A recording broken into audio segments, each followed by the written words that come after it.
Take a deep breath, take the higher road. That's what they always say, as if they know the way. They won't take it from me. But don't ever doubt yourself, cause life ain't just a dream. You made your own, so kick and scream. The people who will act with a never-ending force, you never had the chance, so what you waiting for? The day has come, my friend, cause this is war.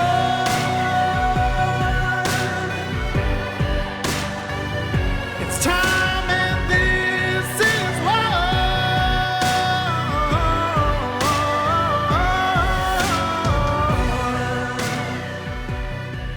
Natural healing embraces the power of nature to support the body's innate ability to heal and thrive. It encompasses a holistic approach that considers the interconnectedness of the mind, body, and spirit. From ancient herbal remedies to modern holistic practices, natural healing seeks to address the root causes of imbalance rather than just treating symptoms. By tapping into the healing properties of plants, minerals, and other natural elements, individuals can support their well-being in a gentle and sustainable way.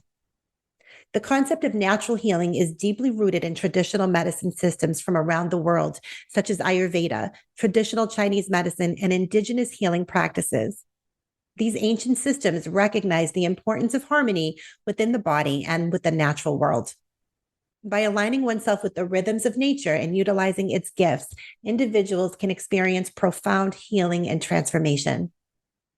In today's fast-paced world, natural healing offers a sanctuary of wellness that encourages self-care, mindfulness, and self-empowerment. It promotes practices such as herbal medicine, aromatherapy, acupuncture, yoga, meditation, and energy healing to support the body's innate ability to heal itself. By embracing natural healing modalities, individuals can cultivate a deeper connection with themselves, their environment, and the wisdom of nature. In essence, natural healing is a journey of self-discovery and empowerment that honors the body's wisdom and the healing power of the earth. It invites individuals to embrace a lifestyle that nurtures not only their physical health, but also their emotional and spiritual well-being. By integrating natural healing practices into our lives, we can embark on a path of holistic wellness and transformation. You're listening to Nurses Out Loud on America Out Loud Talk Radio. I'm your host, Nurse Kimberly Overton. Before we get started today, I do want to encourage our listeners, if you have questions or comments, or perhaps you want to share your own experiences with what you're seeing on the front lines of healthcare, you can now submit those to us by sending them directly to nurses@americaoutloud.com. We will be featuring your questions and comments every Tuesday on a special Q&A episode with the nurses. We encourage all of you to engage in the battle and find your voice in this fight. But until you are able to do that, we will continue to be that voice for you. Joining me today is Ashley James, a self-healing educator, holistic health coach, and rapid anxiety relief expert. Her podcast is called Learn True Health with Ashley James, where she interviews holistic health experts and doctors of naturopathic medicine. Through these interviews, her expert guests teach listeners how to feel amazing again and gain health naturally through holistic medicine, diet, supplemental nutrition, and lifestyle changes. Ashley makes sure that listeners learn the best self-healing techniques and natural medicine life hacks for gaining energy, better sleep, a boosted immune system, and an overall feeling of awesomeness. Over the last 14 years, Ashley and her husband have built several interesting businesses, including reaching the top rank of a holistic network marketing company, living off of a thrifty eBay business, and building and selling bat houses from their garage to aid in bat conservation. After struggling with health issues her whole adult life, including infertility, Ashley turned to naturopathic holistic medicine for answers. She became passionate about self-healing and learning how to reverse these conditions naturally. Through holistic medicine, Ashley cured her diabetes, resolved her hormone issues, got her energy back, and stopped chronic infections. What's most impressive is after 6 years of trying to have a baby and get pregnant without natural medicine, Ashley and her husband were able to naturally conceive thanks to self-healing, which included a holistic approach to diet, supplements, and nutrition. Ashley, thank you for joining me today. I am so excited to be here, Kimberly. Thank you so much for having me. Absolutely. I'm so excited. I think it was Melissa Schreibfetter is the one who connected me and recommended you for the show. And as soon as I take anything Melissa says, as like gospel truth that this is a good person in this fight. So Pretty awesome. Yeah, when my book, the day it launched, she said, you've got to get on this show. You've got to just, this is going to be great." And I got so excited because self-publishing and self-promoting my book. So just I reached out to everyone I knew and I said, who do you know? Like, let me help me get on other people's shows. And it's interesting to be in the hot seat because I've been interviewing people for let's see, going on 8 years next wow. month. And so you were in the fight before it was cool to be in the fight, right? I guess you could say that I've been in the holistic health industry for 12 years. Because I was able to, as you said in my bio, I was able to reverse all these health conditions using natural medicine. And what's interesting is that's actually my second time around. When I was 6 years old, I was really sick and I'd wake up with a sore throat. My nose was clogged and my eyes were frozen shut from all of the sleep. It was the weirdest thing. I would scream because I couldn't open my eyes as a kid. It was terrifying, but it was actually all this like goo that came out of my eyes in the night that would crust over and close my eyes permanently until it got removed. Oh, wow. And I felt tired all the time. And I wasn't overweight as a kid. I was sort of like lean and almost like you could see my rib cage, but I just was exhausted and had this constant sore throat. And then my mom took me when I was 6 years old to a naturopath. It was Dr. Diadamo, the guy that wrote the original book, Eat Right for Your Blood Type. He created the blood type diet. And, the science is neither here nor there on that, but it was just interesting that he was sort of one of the first naturopaths that said, we should look into our heritage more. And now everyone does. Now everyone's like paleo this, right? Yes. And so I went there and I remember I was 6 years old. I remember sitting in his office and it was totally a different experience from going to the pediatrician. He didn't try to inject me with anything. He spent a lot of time with us. He looked at my eyes, he looked at my tongue, he looked at my ears, he took my blood. He said, "You're allergic to milk, yeast, wheat, and sugar, and you must avoid them at all costs." And I said, I knew those were the ingredients in my favorite chocolate bar. So I said, "Well, when can I have a chocolate bar?" It was Coffee Crisp. If you ever go to Canada, and not that I recommend anyone eat chocolate bars, but that was my favorite when I was 6. And he said, "Once in a blue moon." And I got excited because I thought a blue moon was a full moon. So I thought, okay, once a month I get to have one. Oh, that's awesome. My mom took away all the junk. And we went on basically, it's called the O blood type diet. We went on basically what's now considered paleo. It was gluten-free. Gluten didn't exist in anyone's mind back in the 80s, but we removed all the grains, except for brown rice. And we just ate very, very clean. And we took supplements that he created. And overnight, I tell you, all those health issues went away. And from age 6, from that moment I saw him all the way to 13, I was never sick. And if I was sick, it was a 12-hour experience. It was like I got a fever, I went to bed, I got a fever, I woke up the next day, I was fine. Yeah. I lived true health. I had absolutely amazing health. And then when I hit 13, I rebelled against my parents. I ate the cafeteria food. I wanted to eat like my friends, and I recreated illness. And then I had to learn that hard truth again through my 20s and 30s that I had to go back to holistic medicine. I had to relearn that and realize my mom was right. And that was the bitter pill to swallow. That's always a bitter pill, isn't it? But it's the rags to riches story around health. And that is everything you put in your mouth. Everything you put in your mouth matters. Yeah. It's funny how doctors will say, diet doesn't matter. Like I have a friend who had like half his intestines removed because he had colitis. And yet the doctor said, you can eat all the pizza you want. In fact, we want you to eat more pizza and more milkshakes because you're underweight. We want you to gain weight. So here, eat more. I'm thinking, this is ludicrous. Yeah. The diet is what is inflaming him in the first place. The diet is what's, attributing to this in the first place. They'll say no food matters. But here, take this tiny pill the size of a pea, and that's what matters.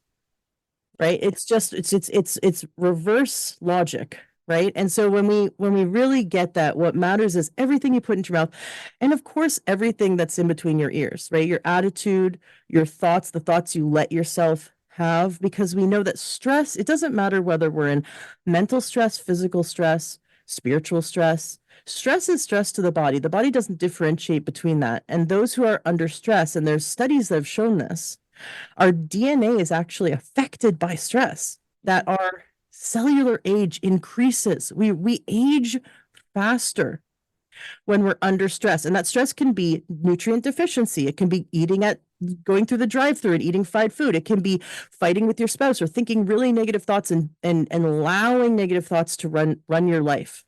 So a lot of people don't know that they have a choice. They think their thoughts are their thoughts, and they don't realize that they have a choice, that they can choose to make a shift mentally.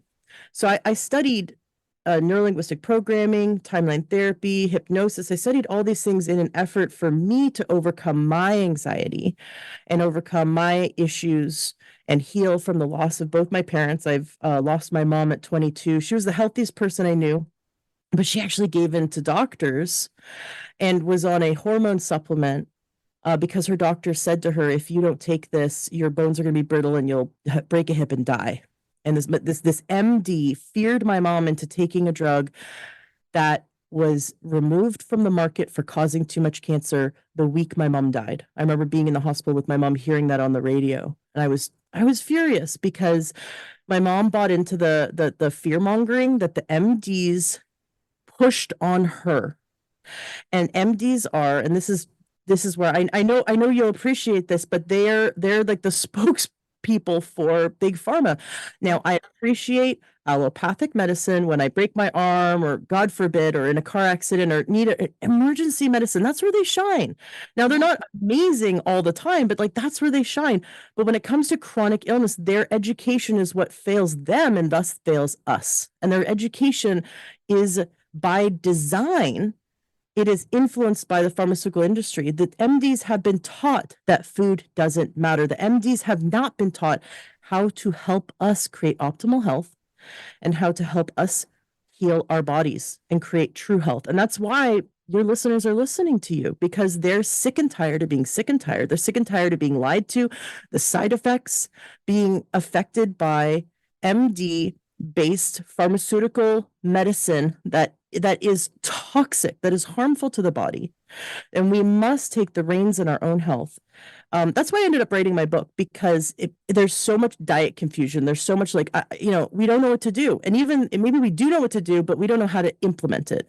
So my book, which is called Addicted to Wellness, is a very easy, you can pick it up 15 minutes a day kind of book, and it gives weekly challenges to take on between 1 and 4 new behaviors that build you up. Because the only way that we can create optimal health, that we can reverse disease and avoid chronic disease, is by taking 100% responsibility for our own health and not giving in to doctors when they say, you need this injection or you need this pill. That is ludicrous.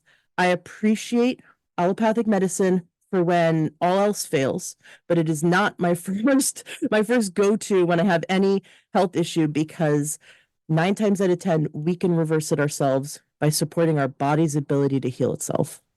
Exactly. You know, what's really interesting to me is that most of the people in this space, most of your naturopaths, most of your holistic health coaches are all people who have reversed their own illness. That's why everybody that does this in this space is so passionate about it, because they have been abandoned by allopathic and their traditional conventional medical communities. They were tired, like you said, tired of being sick and tired and going, for help, but really just getting nothing more than a pill that probably is going to cause a whole cascade of events and other issues that they have to deal with. And it's just like this, it's very cyclical, and it's just never ending.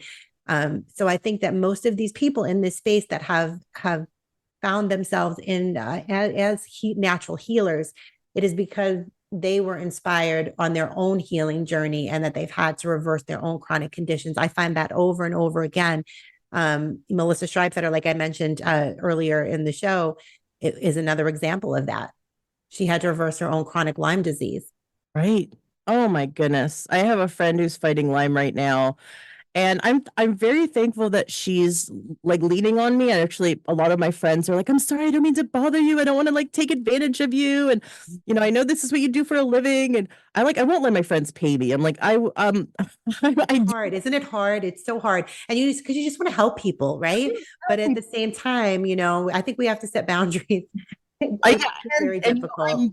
I have a small group of friends, and I don't care if they wake me up in the middle of the night. I'm Yes. like I what is that, like, ride or die? I don't know. I don't know what to saying, but Yes, yes. I've got five. I've got my top five. I So I man, if you're in my group of friends, I will die for you. Like, I'll take a bullet for you. So I'm just one of those friends, and um, I don't mind if people reach out to me with health questions. And this is what I do for a living. And if I won the lottery, I'd do it for free, kind of thing. I just need to be able to pay my bills, and then I'm happy to help. But exactly. my Yeah. friends reached out to me. And she's like, "Oh my gosh, because I've sent her to a naturopath. I've sent her to a few, I've given her some interviews on it." She's like, I can't believe I've spent $2,500 on this so far. And I'm like, "Oh, most Lyme people I know within like the first 5 years, if they haven't overcome it by then, have spent 10 grand. Like, Yeah. it's kind of crazy, but that's one of the things that you can go to so many different practitioners and they send you down so many paths. But what I've seen work so well with Lyme is building yourself up so that your body is able to fight it. It's all about building up that foundation of health, and that's the tricky part, is who to listen to, right? And there's a lot of great information, but there's also a lot of information that can make you go sideways. And so, I so many people have asked me this, and I say, listen to everything, and listen to your gut, and just look into the information. Be like me, an open-minded skeptic. Be open-minded enough to take in something that might go against your current belief system, like, for example, frequency medicine, right? Or homeopathy, right? Homeopathy is not molecular medicine, it's frequency medicine. But I've seen homeopathy do things, and homeopathy is like the cheapest medicine. It's like, take this $9 vial. Mm-hmm. Yeah. And I have seen homeopathy do things that are miraculous, that are amazing. And there's no placebo effect because it works on animals and babies as well. The baby or the animal doesn't realize that they should have a spontaneous recovery from a little tiny sugar pellet that has a frequency on it, right? And so it's just really interesting that there's so many different types of modalities out there, and some of them have amazing results, and not everything's meant for everyone. So it's good to have an open mind, and then use a bit of critical thinking, but just make sure that your current belief system isn't getting in the way of taking in new information, because Right. we have to be open to learning. Because we have to remember, we were raised in a system that brainwashed us into believing that vaccines are safe and effective, that anytime you have an infection, you can just go get tubes put in your ears or have your adenoids removed, and that's safe. I mean, I've known of children who've died in the process of having this very, very safe surgery. It's okay. We're going to take your 4-year-old and put them under general anesthesia. I mean, are you kidding me? Most of the time it's a dairy allergy, and naturopaths, that's like naturopathic 101. Remove the cow dairy from the child, and also processed sugar, and see what happens. Most of the time that it completely clears it up. This is common knowledge, and yet MDs will go for a major surgery in which there's potential death risk. Yeah. So the whole world is backwards when it comes to medicine, and we have to be willing to challenge our own belief system and take in new information, and try new things. Yeah, and that's so important, and I've been in healthcare, or as I really call it, sick care. It's really a sick care system because, it does nothing to keep anybody well. But I've been in here for 27 years, and it was, I was an ICU nurse, and it was very depressing, even pre-COVID, to watch all of these people come in with this chronic disease, almost all of these things that were really, for the most part, preventable with lifestyle changes, and to see them come in over and over again, and we're not doing anything to get them well. We're just managing their symptoms until they ultimately succumb to these diseases. And it was, to me, this the saddest part of being an ICU nurse. And to be able to come on the other side of that and have this entire world opened up to me of natural medicine has been really amazing because we're taught, like you said earlier, we're brainwashed into the allopathic world, and we're taught that anything outside or anything talking about plants or nature is just quackery, right? We're just supposed to Well, that's write that off, and Yeah. that couldn't possibly be true. But it just makes, when you stop and think about it, it just makes the most logical sense, especially if you're a believer. Certainly, if you're a believer.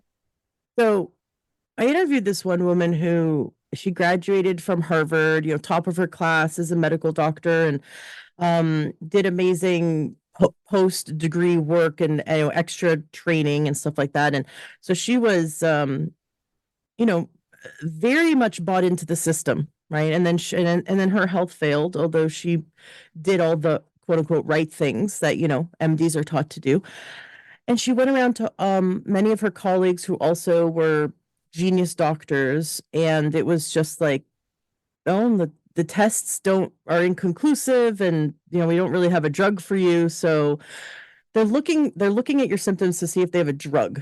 Yes. That's all they do anymore. It's like it's like they might as well just have like a little like computer. They put it on in their phone or whatever. It's like they take all of your symptoms and then they put them in, and it just kind of spits out what drug you should write for this group of symptoms. I mean, it's just the most asinine thing I've ever seen. It's like you don't even really need any knowledge or education. They take the critical thinking out of everything. And these doctors are not diagnosing and treating. They're just simply masking symptoms and doing disease management versus getting Yeah. well. And but it's not necessarily their fault. So I mean, it's their fault that they're not critically thinking, right? Yeah. But their education brainwashed them. And let me elaborate. So I asked her, I'm like, because she eventually had found natural medicine, so she was on my show in the first place. And she had to heal herself, and then her whole clinic is now showing people how to heal themselves with their food choices and how to reverse disease with what's on their plate, which is like duh, right? Like you and me, it's like duh, but to people have been going to a doctor their whole life, an MD, to be able to have an MD sit you down for 45 minutes and help you learn about nutrition, and nutrition that heals the body, right? That's not in their training. So I said to her, why is it that so many doctors don't see this? Right. And why is it that, the occasional doctor I get that's like has learned to unbrainwash themselves, plug themselves from the matrix, because the system failed them. But why is it largely that most medical doctors don't get it, that they're still just pill pushers? And she said, it's because we invested $500,000 into our education, that we spent so many years becoming a medical doctor. And we believe that because we spent all this money and because we spent all this time, everything they taught us in medical school is the only thing worth knowing.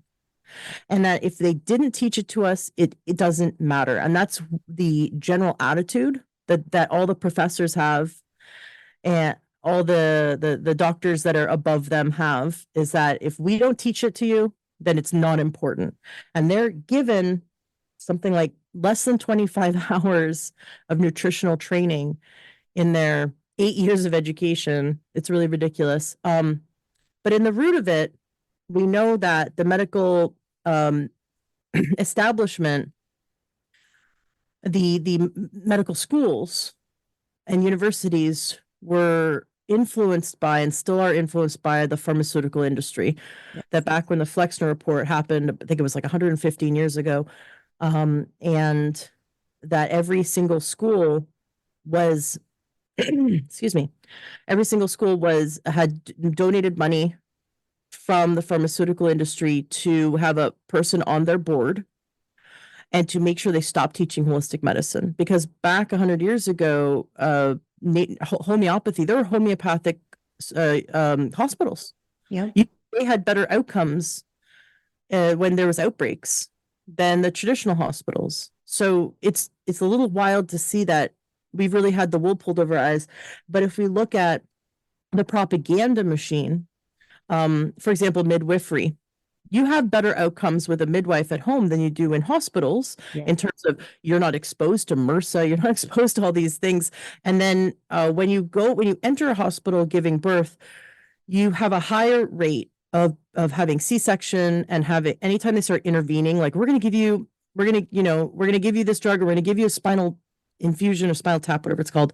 Epidural. Thank you. The moment they do, that has now increased your chance, because once you start interrupting that process of labor, you are increasing your chances of having a C-section, of having more medical intervention. Whereas at home, if you're birthing at home, if everything in their pregnancy went well and is safe to birth at home, birthing at home is a safer experience for the baby and for the child, and has better outcomes. We know this, and this is the same 100 years ago. And yet they created the hospitals realized that a lot of people die in hospitals, so they kind of had a bad rap, and they wanted to increase their profits. So they started pushing this idea that birthing in hospitals was safer than being at home. And so they put a ton of propaganda out there about how the midwives are these dirty gypsies from, the old world, right? And we're here in America, we're the new world, we're clean and sterile. And so you want to come and birth in a hospital where it's clean. You don't want that dirty gypsy midwife touching your baby. And they actually had pictures of what looked like witches in the newspapers, like, don't let the dirty midwife touch you and give you disease. Come to their clean hospital. But it's no different nowadays in their propaganda. It's no different. But we have to remember that we have been raised in the thick of this matrix, that we have been programmed. So our unconscious mind has a belief system about how good doctors are, how safe drugs are, how we can trust hospitals. And what we really need to do is start to use our critical thinking when it comes to building our health up. We have to start to question every aspect of our belief system, because our belief system has been influenced by the propaganda machine that is over 100 years old. And it's funny, Ashley, because when you say that, like, my eyes were opened, peeled wide open through COVID. And once you see, you can't unsee any of it. And it's so interesting to me to go back, like looking over my life and the different events and different just things in general. And I'm looking back and I recognize the propaganda in everything now when I look back at it. I didn't realize it at the time, but looking back now, once you have, your eyes are open and you have this different perspective, you can see it everywhere. It is so true. And I think they're going to try to do it again. But, and I said this, I think I was recorded on my podcast saying this in 2020. I said, it's going to be very interesting, probably in like 40 to 50 years from now, that they'll be studying the global lockdown, that it was an experiment on the human population. And they got to see, it's like you electrify the little button that the rats push to get their food. And just to see, what would happen to the rat population. Like, this is what they did. They did a huge global experiment on us, and they got to see how we react, so they can plan the next time they pull something on us. But I think in America, at least, I do know, unfortunately, Canada's lost. But Americans will stand up. I think that we'll have like a tea party kind of, Boston Tea Party, like throwing the vaccines in the ocean. That would be great. That would be great. Now I will lead the charge on that. I'm actually originally from Boston, so it's in my blood. I should be leading the charge on that one. America Out Loud Talk Radio plays on the iHeartRadio network. You can also listen on our media player from any web browser, anywhere in the world. We have the best in-class apps available on Apple, Android, or Alexa, 24/7. Great Talk Radio. All of our shows go to podcast the following day. You can hear them on apps such as Spotify, Stitcher, Pandora, iHeart Podcast, and many more. Be sure to subscribe and rate the show on Apple Podcasts for me. Don't forget to check out our online store at americaoutloud.shop, where you can find all of the products that we represent on our network at a discounted rate, including ASEA Redox, which I can personally speak to seeing fantastic results with, including better sleep, increased energy, improved mood, and a decrease in my joint pain. Use promo code OUTLOUD to save 15% off your purchase. I'll catch you on the other side of this break. Stay with us. It's time and this is what. ASEA believes that inside each of us is the potential to feel our very best. Our redox-based products tap into reserves within you to power your personal well-being. Make our breakthrough products an essential step in fulfilling your greatest potential. ASEA, we power potential. For exclusive savings, use code OUTLOUD to save 15% off your first order today. Cholesterol, blood pressure, blood sugar, inflammation, and weight. These are all real-world problems that 87% of Americans are struggling with. Fight back with Heal Right. Heal Right is a bar you eat, but it's food as medicine that addresses the nutritional root cause of health issues in just 8 weeks. Take action today. Visit healright.com/outloud or americaoutloud.shop and use the code OUTLOUD for 20% off.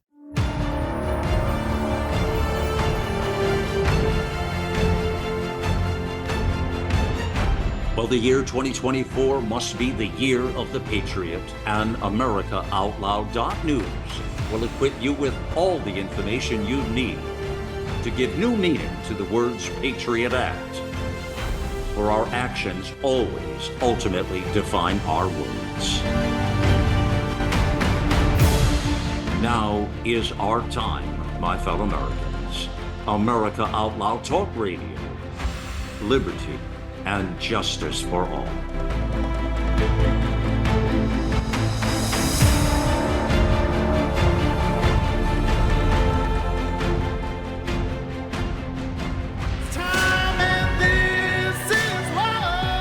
Welcome back to Nurses Out Loud on America Out Loud Talk Radio. I'm your host, Nurse Kimberly Overton.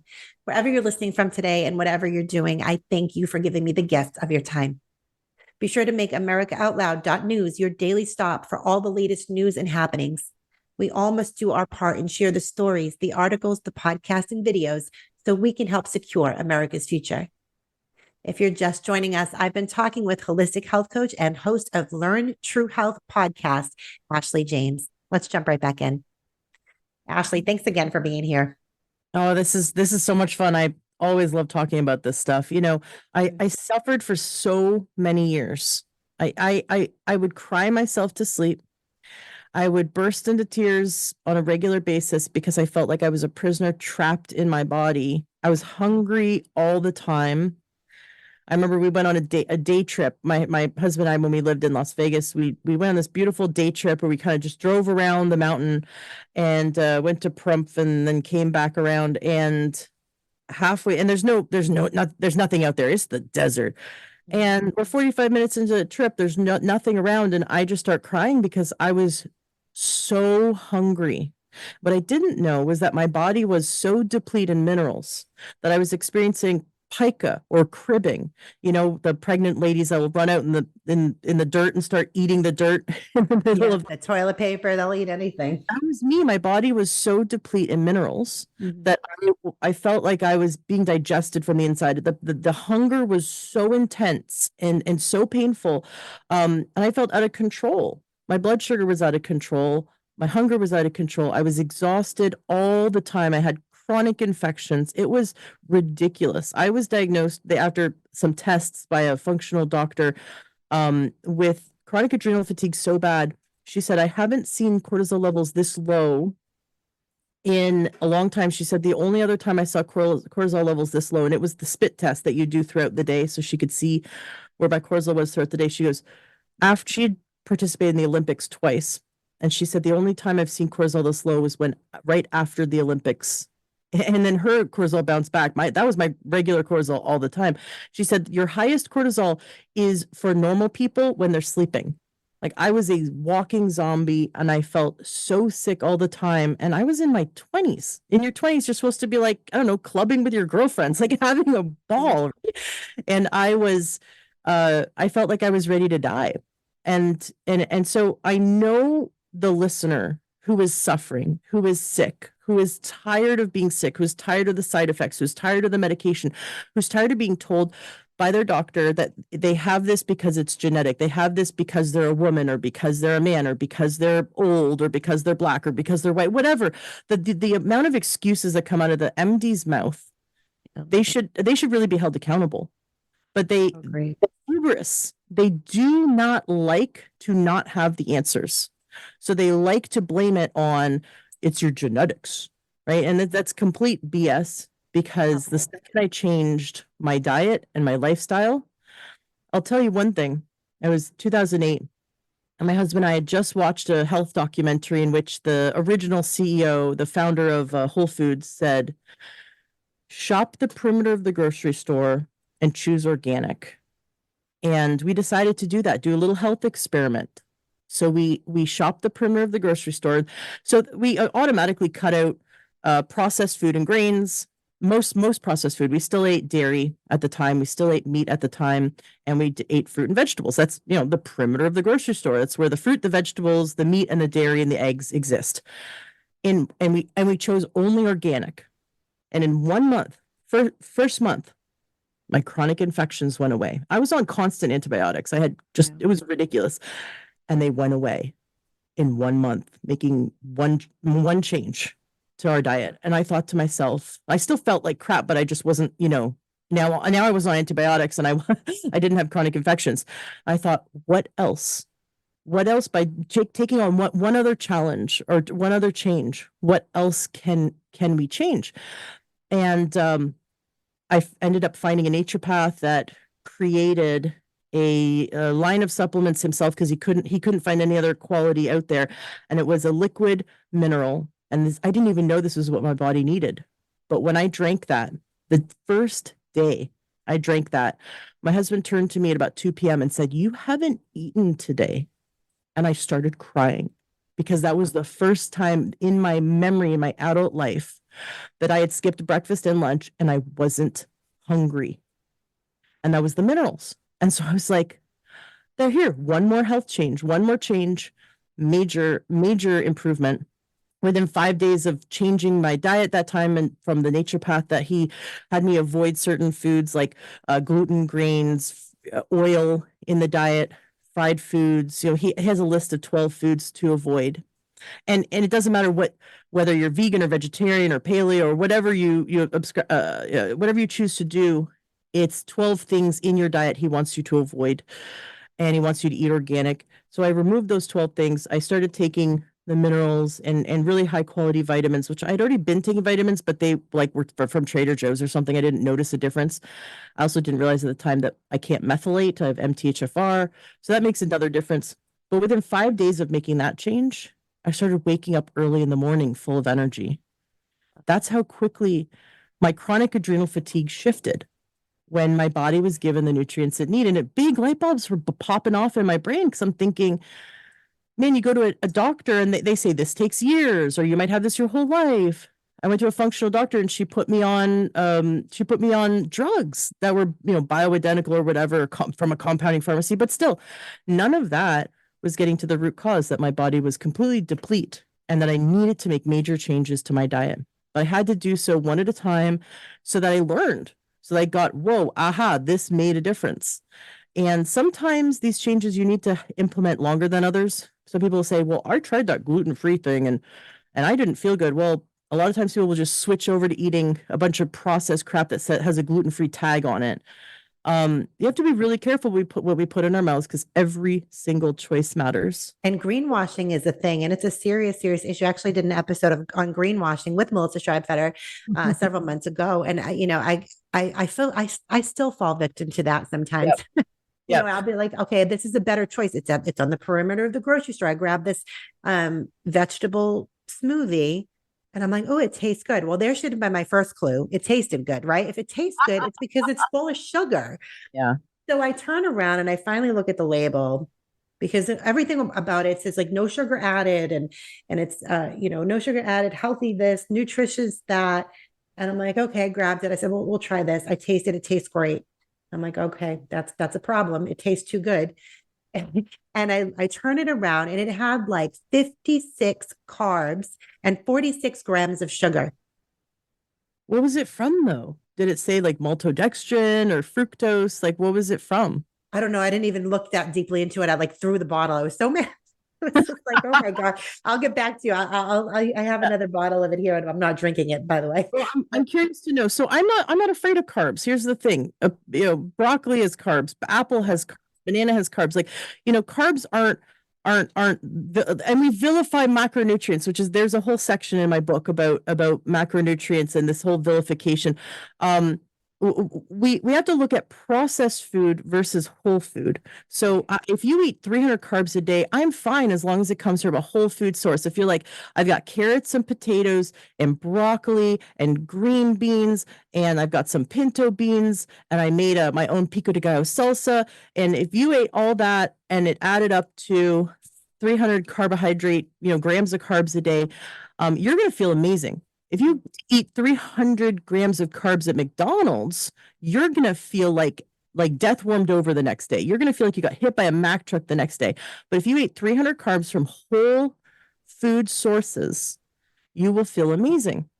And so true. And so maybe like stop. I try not to count calories anymore and to count carbs. And I'm trying to really get myself out of that lane. And it's something I still struggle with, to this day. I'm going through menopause. That's a whole other issue. I've gained 25 pounds in the last 3 years between menopause and the stress of all of the craziness in the world and everything I'm going through. So I've definitely put on weight. So it's something I've been struggling with.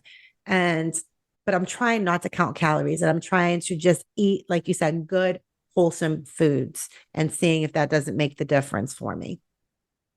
I have a guest for you. I'll make an introduction afterwards. It's Dr. Alan Christensen, and he wrote a really great book, especially for women going through menopause and that stubborn weight gain. So he's a naturopathic endocrinologist, and I've had him on my show, I think 3 or 4 times. That I can remember 3 times, but it might have been 4. And in his book about this, he and I don't remember all the details of the study, but I'll just give you the basics. They did this with women going through menopause, and they found that when they put them on a calorie restricted diet, it had a larger negative impact, because when we calorie restrict, and of course any woman listen, I'd bet money, I'd take this to Vegas, that every woman listening has at one point in their life chosen to restrict calories, because we've been taught calories in, calories out, and if you lower your calories, you'll lose weight. And this is one of the biggest farces when it comes to the diet industry. Every time you lower your caloric intake if it's one day, that's not a problem. It doesn't hurt your metabolism. But if you do it for a few weeks, you have now lowered your metabolism. So let's go back and pretend that we're cave women or whatever, and we're actually like living off the land. Our body goes, okay, we don't have a refrigerator, we don't have a cupboard filled with food, right? We don't have a grocery store. We have to live off the land. So there's days we don't get any food, and there's days when food is plentiful. When we don't eat enough, so now we're in a famine, right? Our metabolism slows down, so that we don't burn through calories, because we're in a deficit right now. Our metabolism slows down. And then when we actually get to a point where we have enough food, our metabolism doesn't go back up. It stays at the lowered rate. And now we're eating more calories because it's available, because we've hunted or gathered or whatever. And now we put on weight. And that's what the body wants to do to survive the next famine. We regularly fasted for weeks at a time until we had access to food storage, right? So they say 10,000 years ago is when we began to do farming, and we don't know if, there's people that believe that we before that time didn't have food storage. I don't know. We weren't there. And some people believe we've only been here for 5,000 years. Who knows? Point being, we know that up until a few hundred years ago, we did not have access to regular food. Right now, you can go into the fridge anytime, day or night, but your ancestors only a few hundred years ago did not have constant access to food, right? So what we see now is that when we lower calories, it reduces our metabolism, and our metabolism doesn't bounce back. There's one thing that does heal the metabolism, and that's fasting. Water only fasting. So 3 to 5 day fasts every month will bring the metabolism back. So that's really interesting about that. And then Dr. Alan Christensen does talk about when to eat is important, and what to eat, when to eat, and what to eat, especially during and after menopause. That has been proven to help women create really healthy bodies and lose that weight. That hormone hormone induced weight. And you're right, it's also definitely stress related. So that was my little my little interesting side note about that. I know you wanted to talk about the anxiety. Yeah. I Yeah, want to make let's sure talk that about that. Yeah, so I see in your bio, as I was reading your bio, that you are a rapid anxiety relief expert. And I'm like, okay, well, I want to learn more about the rapid anxiety relief. I think many of us, especially just in the world we're living in, probably experiencing some level of anxiety. yes. I think mine has, kind of gone through the roof at some days, are worse than others, just, with so much being just uncertain. And that's with everybody and just the times we're living in. So definitely want to hear more about this. Great. So I'd love to teach it to you. So for everyone who's listening, don't do this while you're driving because I'm going to ask you in a minute to close your eyes, but just come back to this when you're like pull over and come back to this recording. But for those who can close their eyes, I'm going to ask you to close your eyes for about less than 2 minutes.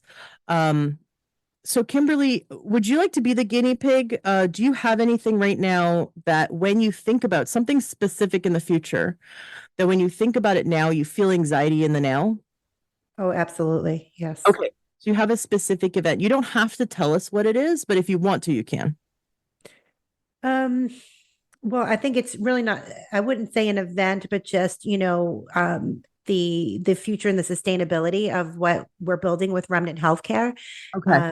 And the fact that, that a lot of that rests upon my ability to execute is a little bit of a stressful situation at times. So I think that just that outcome is stressful to me. Got it. Great. Okay, so we're going to use this, but what I want everyone to choose is just for this is just for the exercise. This is just for me to teach you this. Then you can apply it to other things.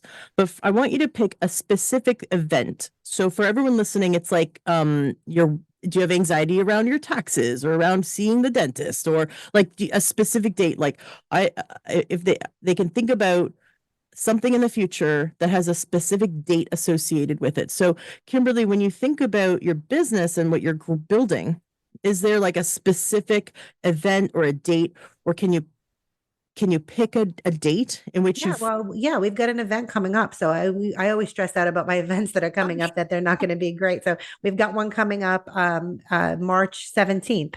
Okay, terrific. So when you think about the event March 17th, how much anxiety do you have in your body right now? Well, thinking about March 17th on a scale of 1 to 10, 10 being, horrible, 1 being almost none at all.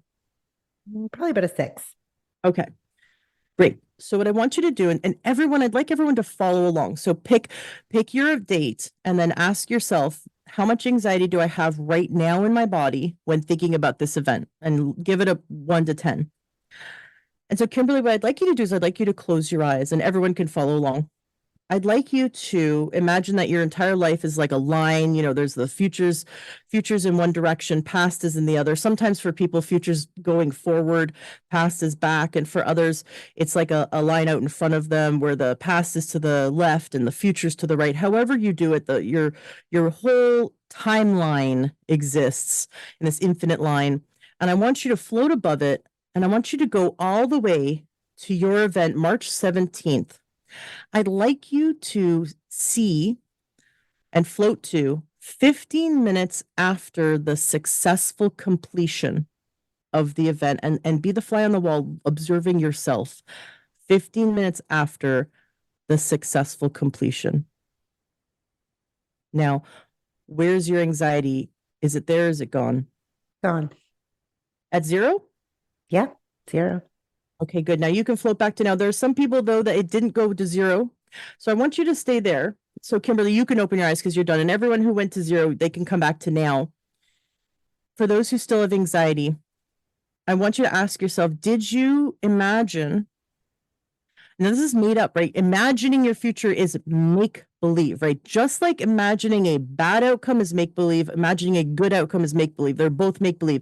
We're doing a process called active imagination, where we're choosing to act. It's like daydreaming. We're choosing to actively imagine something. But watch as we do, we can turn anxiety on or off. Physical sensations in the body, the physiology of anxiety is directly related to what you're choosing to focus on and visualize. So I want you, everyone listening, that still has anxiety, to go 15 minutes past the successful completion. Some people don't imagine the success. They just imagine like the chaos, right? So I want you to go 15 minutes past the successful completion of the event for which you have anxiety around and float above it. It's kind of mundane. Sometimes 15 minutes after the success of something's like, I'm just driving home or I'm just cooking dinner. Like it's not anything big, but it's 15 minutes after the success. And if your anxiety is at 0, then come back to now. For some people, they still have anxiety. So here's the thing. Sometimes there's multiple steps. So ask yourself. So sometimes it's like, well, it was at a 6, but now it's at a 3. Okay, for those people, continue to float above your event. And if it's at a like it's gone down, but it's still somewhat there, I want you to ask yourself, what am I anxious of now? Because there's another step. And then I want you, once you've identified it, to go to that event 15 minutes past the successful completion of that event. And ask yourself, where's the anxiety? Is it there? Is it gone now? For most people, it's gone. For some people, they might have a few more steps. And for those who still have anxiety, my last thing is I want you to go and float out 15 minutes past the successful completion of your life. Many, many years from now, you're surrounded by your whole family. Everyone is so happy because you lived to, 120 years old and you achieved everything you wanted to achieve. And here you are in heaven or whatever your belief system is for your afterlife. And everyone is loving you and happy. Whatever you could imagine is the most successful completion of your life. I want you to go 15 minutes past the successful completion. And that is what we do for generalized anxiety, where it's like, I have anxiety, but I can't figure out what the anxiety is about. I just always have it. Yeah. We have 15 minutes past the successful completion of their life. There's nothing left to be anxious about. You can go the 15 minutes past the end of, to me, there's no end of time, but just keep going. As long as you visualize the success, we actually tell our body, because our body's always listening to our thoughts. And we tell our body, we are safe. Everything's okay. And when our mental focus, our mental images in our mind, and our words we use in our mind, our thoughts, are of things that are safe, then our anxiety response turns off. Because anxiety, and here's the fun thing, is not an emotion. We think anxiety is emotion, but it's not actually an emotion. It's a physiological response to being in fight or flight, to being ready to survive threat. We've been in constant threat the last 4 years. No wonder everyone has anxiety. But worry and fear, yes, those are emotions. But anxiety is actually your conscious understanding of what it feels like to be in extreme fight or flight. You feel your palms sweat, you feel your heart race, you feel, the pit in your stomach. That's actually you feeling the physiological changes that occur when we go into that sympathetic nervous system response, that our body is shunting blood away from our core, away from our digestion. It's turning off our digestion. That's why when you eat, when you're in stress mode or you're in anxiety, it just feels like sometimes people throw up, but it just sits there like a rock. We either get constipation or diarrhea from being in anxiety. It also shunts blood away from the logic centers of the brain. And oftentimes we have tunnel vision. We cannot think clearly. So those who say, well, I need to be in stress mode to get stuff done at work. And it says, this is how I avoid procrastination by feeling stress. And this is how I get stuff done. You're actually not, you don't have full access to your brain, especially not the parts that think logically or creatively. The best thing to do is get out of stress response. And part of my book actually is there's whole weeks of challenges where I show you the science-based, and I feel like the phrase science-based has lost all credibility in the last 40 years. Agreed. Agreed, Ashley. Trust the science. But the science shows that my book will teach you how to turn off the anxiety response by taking your physiology out of stress mode. Now, stress mode ages you faster. It lowers your immune system. It removes the ability to critically think and to think creatively, to problem solve creatively. It is not a good place to live in. But the programming of society.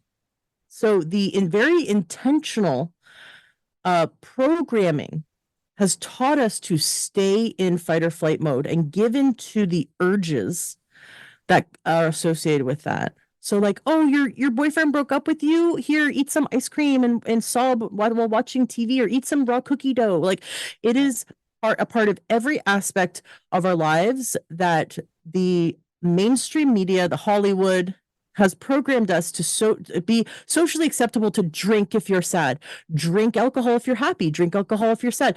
Alcohol puts your body into a state of fight or flight for 24 hours. And this is measured by multiple instruments can measure this, but also heart rate variability, which is by far the most interesting way to measure stress response. We talk about this in my book, and I teach a breathing technique that turns off within minutes, turns the stress response off and gets heart rate variability back to a place where our body's gone into super healing mode.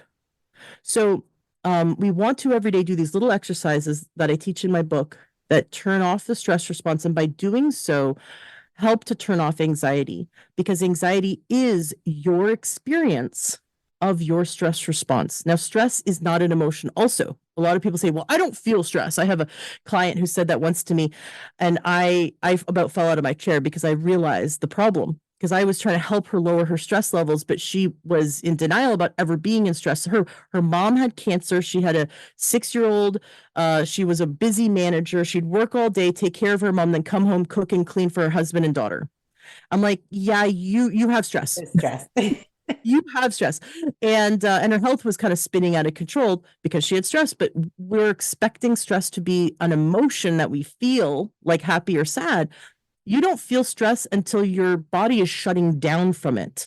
Right. I interviewed a woman who was on stage in Montreal at a big expo giving a keynote lecture, and she fainted. Her body just shut down.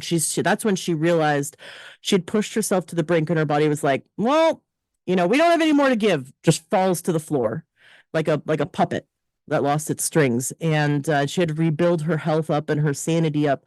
But she had pushed herself. The stress, she was ignoring the stress. And we as women, I can't speak for what it's like to be a man, but I know we as women push ourselves and ignore all the warning signs. That's why women will die of heart attacks. Men oftentimes have warning signs they listen to. We don't listen to the warning signs. We're like, healthy, dead.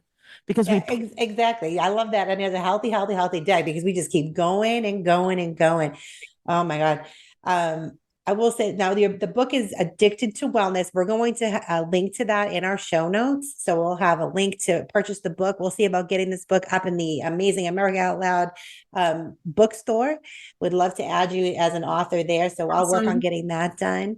We're out of time. I wish we had more time to go, but I look forward to joining you on your show here in the near future, and having you back again, because this has been just an absolutely amazing conversation. Ashley James, thank you so much for being here.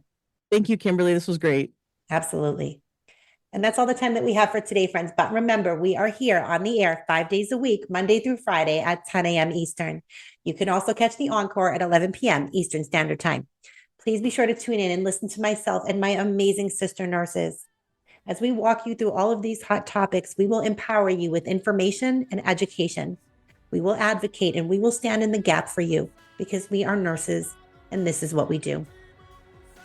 Remember that we are in a war for truth. We are putting out a bounty on the real misinformation and exposing the purveyors of propaganda. No topic is off limits as we shine our lights and expose the darkness. It's time